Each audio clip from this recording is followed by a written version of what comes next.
شروع اللہ کا نام لے کر جو بڑا مہربان نہایت رحم والا ہے۔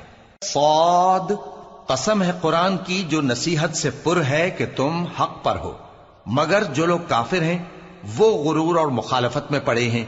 ہم نے ان سے پہلے بہت سی امتوں کو ہلاک کر دیا تو وہ عذاب کے وقت لگے فریاد کرنے، اور وہ چھٹکارے کا وقت نہیں تھا۔ اور انہوں نے تعجب کیا کہ ان کے پاس انہی میں سے ایک خبردار کرنے والا آیا، اور کافر کہنے لگے کہ یہ تو جادوگر ہے جھوٹا، کیا اس نے اتنے معبودوں کی جگہ ایک ہی معبود قرار دے دیا؟ یہ تو بڑی عجیب بات ہے۔ اور ان میں جو معزز تھے وہ چل کھڑے ہوئے اور بولے کہ چلو اور اپنے معبودوں کی پوجا پر قائم رہو، بے شک یہ ایسی بات ہے جس میں کوئی خاص غرض ہے۔ یہ بات کسی دوسرے مذہب میں ہم نے کبھی سنی ہی نہیں، یہ تو بالکل گھڑی ہوئی بات ہے۔ کیا ہم سب میں سے اسی پر نصیحت کی کتاب اتری ہے؟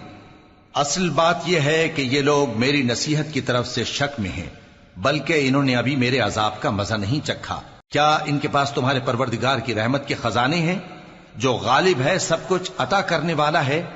یا آسمانوں اور زمین اور جو کچھ ان میں ہے ان سب پر انہی کی حکومت ہے؟ تو چاہیے کہ رسیاں تان کر آسمانوں پر چڑھ جائیں۔ یہاں شکست کھائے ہوئے گروہوں میں سے یہ بھی ایک لشکر ہے۔ ان سے پہلے نوح کی قوم اور عاد اور میخوں والا فرعون بھی جھٹلا چکے ہیں، اور سمود اور لوط کی قوم اور بن کے رہنے والے بھی، یہی وہ شکست خوردہ گروہ ہیں۔ ان سب نے پیغمبروں کو جھٹلایا تو میرا عذاب ان پر آ واقع ہوا، اور یہ لوگ تو صرف ایک زور کی آواز کا جس میں شروع ہونے کے بعد کچھ وقفہ نہیں ہوگا انتظار کرتے ہیں، اور کہتے ہیں کہ اے ہمارے پروردگار، ہم کو ہمارا حصہ جلدی سے حساب کے دن سے پہلے ہی دے دے۔ اے پیغمبر صلی اللہ علیہ وآلہ وسلم، یہ جو کچھ کہتے ہیں اس پر صبر کرو، اور ہمارے بندے داؤد کو یاد کرو جو صاحب قوت تھے، بے شک وہ رجوع کرنے والے تھے۔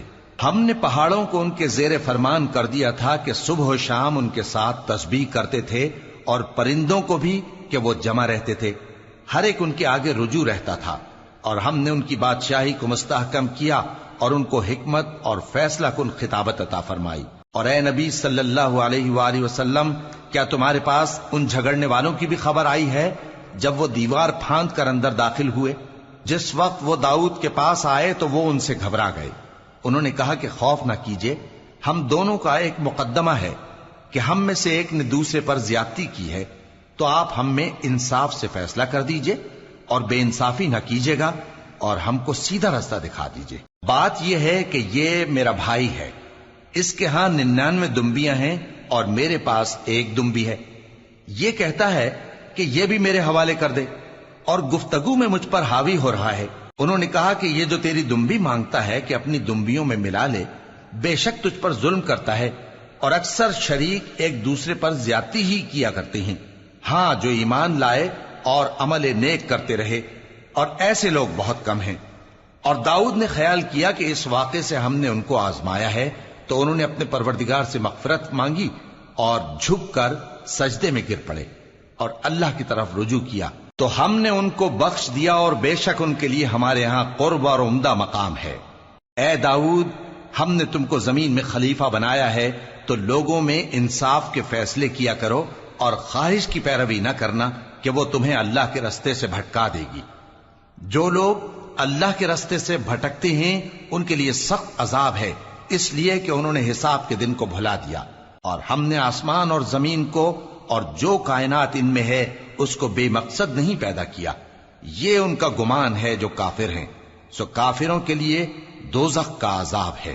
جو لوگ ایمان لائے اور عمل نیک کرتے رہے، کیا ان کو ہم ان کی طرح کر دیں گے جو ملک میں فساد کرتے ہیں، یا پرہیزگاروں کو بدکاروں کی طرح کر دیں گے؟ یہ کتاب جو ہم نے تم پر نازل کی ہے بابرکت ہے، تاکہ لوگ اس کی آیتوں میں غور کریں اور تاکہ اہل عقل نصیحت حاصل کریں۔ اور ہم نے داؤد کو سلیمان عطا کیے، بہت خوب بندے تھے، اور وہ اللہ کی طرف بہت رجوع کرنے والے تھے۔ جب ان کے سامنے شام کو اصیل گھوڑے پیش کیے گئے تو کہنے لگے کہ میں نے اپنے پروردگار کی یاد سے غافل ہو کر مال کی محبت اختیار کی، یہاں تک کہ آفتاب پردے میں چھپ گیا۔ بولے کہ ان کو میرے پاس واپس لاؤ۔ پھر ان کی ٹانگوں اور گردنوں پر ہاتھ پھیرنے لگے، اور ہم نے سلیمان کی آزمائش کی اور ان کے تخت پر ایک دھڑ سا ڈال دیا۔ پھر انہوں نے اللہ کی طرف رجوع کیا اور دعا کی کہ اے پروردگار مجھے معاف فرما اور مجھ کو ایسی بادشاہی عطا فرما کہ میرے بعد کسی کو شایع نہ ہو، بے شک تو سب کچھ عطا فرمانے والا ہے۔ پھر ہم نے ہوا کو ان کے زیر فرمان کر دیا کہ جہاں وہ پہنچنا چاہتے ان کے حکم سے نرم نرم چلنے لگتی، اور جنوں کو بھی ان کے زیر فرمان کیا۔ یہ سب عمارتیں بنانے والے اور غوطہ مارنے والے تھے، اور کچھ دوسروں کو بھی جو زنجیروں میں جکڑے ہوئے تھے۔ ہم نے کہا یہ ہماری بخشش ہے، چاہو تو احسان کرو یا رکھ چھوڑو، تم سے کچھ حساب نہیں ہے، اور بے شک ان کے لیے ہمارے ہاں قرب اور عمدہ ٹھکانہ ہے۔ اور ہمارے بندے ایوب کو یاد کرو جب انہوں نے اپنے رب کو پکارا اور کہا کہ شیطان نے مجھ کو ایذا اور تکلیف دے رکھی ہے۔ ہم نے کہا کہ زمین پر لات مارو، دیکھو یہ چشمہ نکل آیا، نہانے کو ٹھنڈا پانی اور پینے کو بھی، اور ہم نے ان کو اہل و عیال اور ان کے ساتھ اتنے ہی اور بخشے۔ یہ ہماری طرف سے رحمت اور عقل والوں کے لیے نصیحت تھی۔ اور ہم نے کہا اپنے ہاتھ میں تنکوں کا ایک مٹھا لو، پھر اس سے مار لو اور قسم نہ توڑو، بے شک ہم نے ان کو ثابت قدم پایا، بہت خوب بندے تھے، بے شک وہ بہت رجوع کرنے والے تھے۔ اور ہمارے بندوں ابراہیم اور اسحاق اور یعقوب کو یاد کرو جو قوت والے اور صاحب نظر تھے۔ ہم نے ان کو ایک صفت خاص آخرت کے گھر کی یاد سے ممتاز کیا تھا، اور وہ ہمارے نزدیک منتخب اور خوبی والوں میں سے تھے۔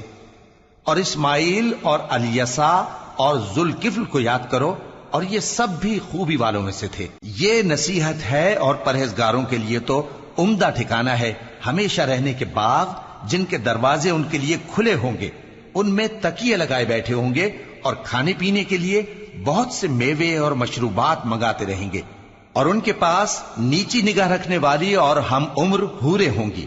یہ وہ چیزیں ہیں جن کا حساب کے دن کے لیے تم سے وعدہ کیا جاتا تھا، یہ ہمارا رزق ہے جو کبھی ختم نہیں ہوگا۔ یہ نعمتیں تو فرمانبرداروں کے لیے ہیں، اور سرکشوں کے لیے برا ٹھکانہ ہے، یعنی دوزخ جس میں وہ داخل ہوں گے، اور وہ بری آرام گاہ ہے۔ یہ کھولتا ہوا گرم پانی اور پیپ ہے، اب اس کے مزے چکھیں، اور اسی طرح کے اور بہت سے عذاب ہوں گے۔ یہ ایک فوج ہے جو تمہارے ساتھ گھستی چلی آ رہی ہے، ان کو خوشامدید نہ کہا جائے۔ یہ دوزخ میں جانے والے ہیں، کہیں گے بلکہ تمہیں کو خوشامدید نہ کہا جائے، تمہیں تو یہ بلا ہمارے سامنے لائے ہو، سو یہ برا ٹھکانہ ہے۔ وہ کہیں گے اے پروردگار جو اس کو ہمارے سامنے لایا ہے اس کو دوزخ میں دگنا عذاب دے، اور کہیں گے کیا سبب ہے کہ یہاں ہم ان لوگوں کو نہیں دیکھتے جن کو ہم بروں میں شمار کرتے تھے؟ کیا ہم نے ان سے ٹھٹھا کیا ہے یا ہماری آنکھیں ان کی طرف سے پھر گئی ہیں؟ بے شک یہ اہل دوزخ کا جھگڑنا برحق ہے۔ کہہ دو کہ میں تو صرف خبردار کرنے والا ہوں، اور اللہ اکیلے اور غالب کے سوا کوئی معبود نہیں۔ جو آسمانوں اور زمین اور جو مخلوق ان میں ہے سب کا مالک ہے، غالب ہے، بخشنے والا۔ کہہ دو کہ یہ ایک بڑی ہولناک چیز کی خبر ہے جس کو تم دھیان میں نہیں لاتے۔ مجھ کو اوپر کی مجلس والوں کا جب وہ جھگڑتے تھے کچھ بھی علم نہ تھا، میری طرف تو یہی وحی کی جاتی ہے کہ میں کھلم کھلا خبردار کرنے والا ہوں۔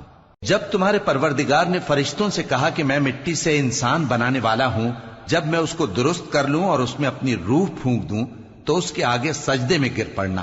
سو تمام فرشتوں نے سجدہ کیا مگر ابلیس کہ وہ اکڑ بیٹھا اور کافروں میں ہو گیا۔